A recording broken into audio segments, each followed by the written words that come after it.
Hi friends, కొత్తగా channel create చేసాం. కొంచెం మమ్మల్ని సపోర్ట్ చేయండి.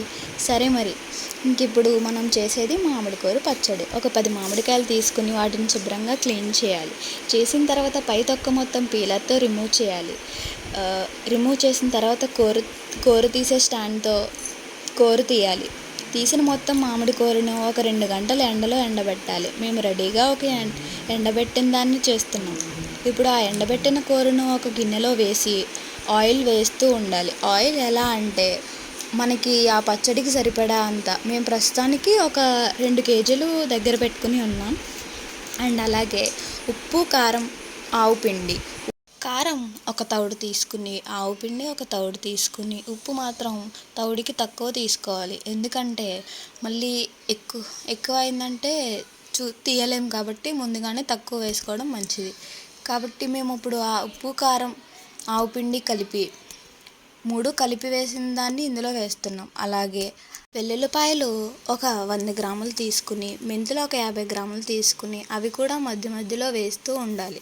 అలా ఇప్పుడు కొంచెం ఆయిల్, ఉప్పు, కారం, ఆవు పిండి, మెంతులు, వెల్లుల్లిపాయలు ఇలా 3 వేసిన దాన్ని కలుపుతూ ఉండాలి. అలా కలుపుతూ ఉండి మధ్య మధ్యలో అక్కడక్కడ కలవకుండా ఉంటుంది. దాన్ని కూడా కొంచెం చూసుకుంటూ కలుపుతూ ఉండాలి.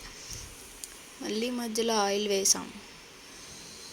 ఇది ఇలా మొత్తం కలిసేలా కలుపుతూ ఉండగా మెయిన్ ఇంగ్రీడియంట్ ఏంటంటే బెల్లం లేదా పంచదార.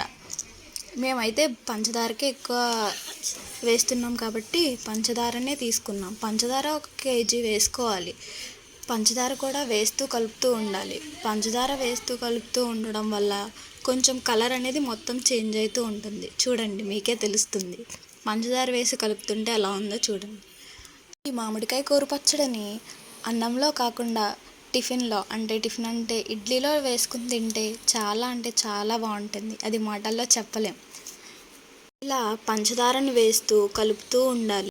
ఇది కలుపుతూ ఉండగా నేను మళ్ళీ ఒకసారి చెప్తున్నాను మీకు, మన ఛానల్ని సబ్స్క్రైబ్ చేసి వీడియోకి లైక్ చేసి షేర్ చేయండి.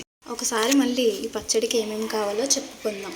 ఒక 10 మామిడికాయలు, అవి శుభ్రంగా కడిగి క్లీన్ చేసి వాటిని పీలర్తో తొక్క మొత్తం రిమూవ్ చేసి కూర తీసే స్టాండ్తో కూర మొత్తం తీసి ఎండలో ఎండబెట్టాలి. అలా ఎండబెట్టిన మిశ్రమాన్ని ఒక గిన్నెలోకి తీసి ఉప్పు, కారం, ఆవు పిండి, మెంతులు, వెల్లుల్లిపాయలు, నూనె కొంచెం కొంచెంగా వేస్తూ కలుపుతూ ఉండాలి. అవన్నీ వేసి కలుపుతూ మధ్య మధ్యలో పంచదార కూడా వేస్తూ కలుపుతూ ఉండాలి. ఇలా కలిపిన మొత్తాన్ని ఒక డబ్బాలో ఒక 3 డేస్ వరకు స్టోర్ చేసుకుని ఉంచుకోవాలి. స్టోర్ చేసుకున్న తర్వాత రోజు ఇడ్లీలో వేసుకుని తింటే చాలా బాగుంటుంది.